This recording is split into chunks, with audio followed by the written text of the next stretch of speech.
Hello everyone, my name is Claire and I make videos on motherhood and lifestyle.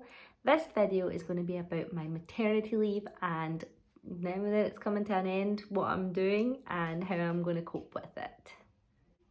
So first of all, I work for a really big company that has got really good terms and conditions for their maternity pay. So I think my maternity pay was full pay for 16 weeks and then statutory pay after that. So the government pay is like £150 a week. So I managed to live off that, and I have been on maternity leave for 10 months, just under 10 months at the moment, and I'll be going back in about a month's time. So I wanted to get myself kind of mentally prepared for that. And I thought I would make this video because I'm sure lots of parents are going through this kind of a mental struggle when they're going back to work and they have to leave their baby for the first time essentially. So originally my maternity leave was only going to be for I think 7 months, but I extended it because I felt, because I had my son Samuel, I had him during a global pandemic, I felt like that we hadn't really had a maternity leave together. We hadn't been able to go to groups, we hadn't been able to go out and about the way that you normally would. So I extended it. I did this by you know, cutting down bills in various ways I could, you know, mortgage holiday, things like that, and I was able to then take longer because I had more money saved for it. So I was really lucky in that sense that I could add to my maternity leave and have this extra time with Samuel, because I felt like it's really helped us bond, and as a family it's really helped us you know, work out our own little routine together. It's been really worth it. So now that it's coming to an end, I want to get myself completely prepared. Oh, sorry about that. I want to get myself completely prepared. So I don't know if anybody's watched like my earlier videos that I posted on this channel, but my job changed a lot. At the start of the pandemic, the place of work that I was in completely shut down, and I managed to get another job with the same company, but now it's going to be working from home completely. So it is a completely different type of job that I've ever been used to.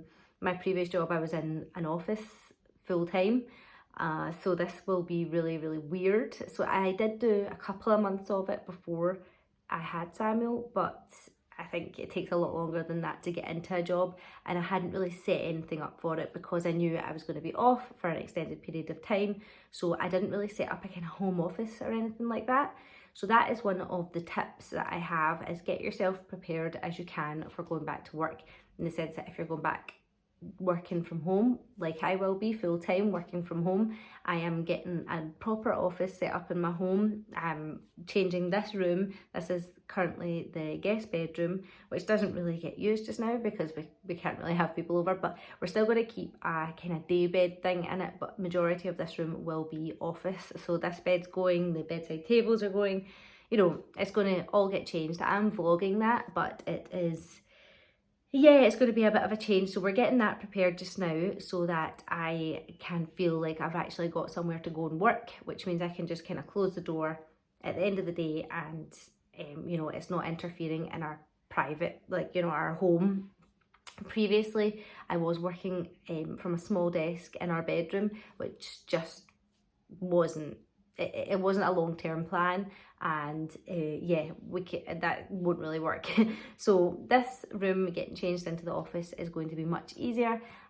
So that is tip number one. If you can, set up a space away from where you know, do majority of your living, and set that up as a private kind of office space for yourself. Tip number two is keeping in touch days. Now, I'm not sure every work does this, but the business that I work for allows you to do a keeping in touch day, which means I can log on, or I would originally go into the office, but because I don't have an office to go into, I will log on and kind of do a day's work to kind of get me back into it. So I'm going to do one of them tomorrow, which I'm a bit nervous about, but I'm sure it'll go fine. So I'm going to do a few of them before I go back to work.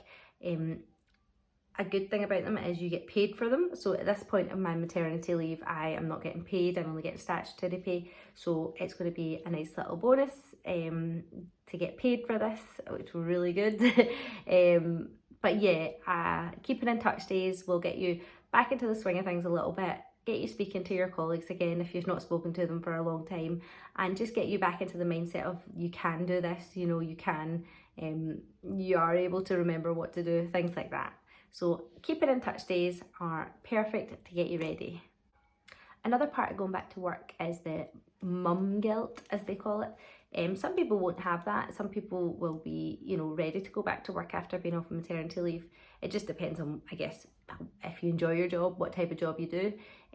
But for me, I am quite not nervous about it, but I think I will miss Samuel a lot, like any parent would. But I have got a good structure in place for when I go back to work that I'm comfortable with, and that I know Samuel will be well looked after.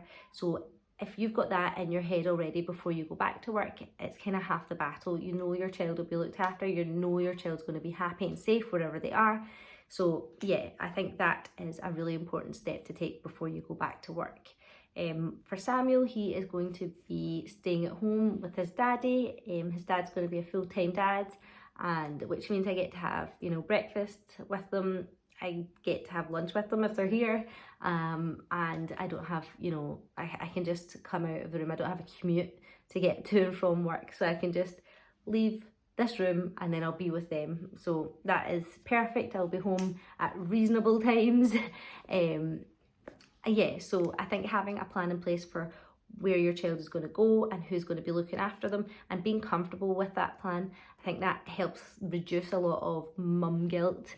I hate that phrase because nobody should be guilty for the choices that they make or that they have to make. Yeah, I think that having something in place before you go back to work is going to reduce that kind of stress. Because I'm going to be working from home full time, I also still will need a kind of creative outlet, so I want to carry on doing making YouTube videos as much as I can. At the moment I try and do 2 videos a week. That schedule from now on I think is going to reduce to 1 video a week. I've enjoyed making YouTube videos while I've been off work, but it's not sustainable doing a full-time job, being a mum, being a partner, and you know, doing YouTube on the side as well as my other hobbies and things.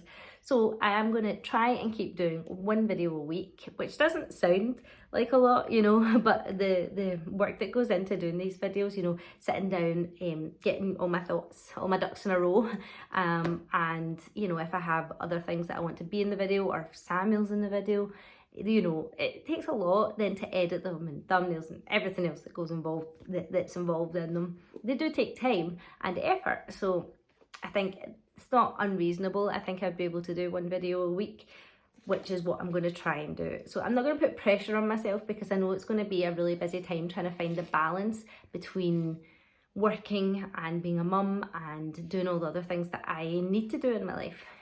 So I want to carry on doing YouTube, and I would like to try and do 1 video a week, but I'm not going to beat myself up if I can't do that. So if anybody else has any tips or tricks on how to get back into the workplace after maternity leave, please let me know. Hopefully I'm going to be doing everything I can to make it, you know, the easiest transition, but yeah, it is what it is, and if I could stay at home with Samuel forever, then I would. But I need to go back to work, so it is going to be a strange transition, I think, for everybody involved. I am still going to be breastfeeding Samuel, so I go back at the beginning of October, and Samuel is still breastfed, and the plan is to breastfeed him until he's 1. So I really want to carry on with that. Now it's reducing the amount that he's feeding off of me, so hopefully by that point we will be able to you know, balance it out. So at my break during work I can feed him, or you know, make sure he's got enough food there, you know, for when I'm not there. Hopefully it won't be too much, but if we need to stop breastfeeding earlier, then we'll need to look at that. But I'm hoping that we will be able to carry on and get to the full year. That's my plan anyway. So thank you very much for watching this video. If you enjoyed it, please subscribe. I am going to try and make some videos in the future, you know, one a week hopefully. But yeah, hopefully you enjoyed this, and I will see you in my next video.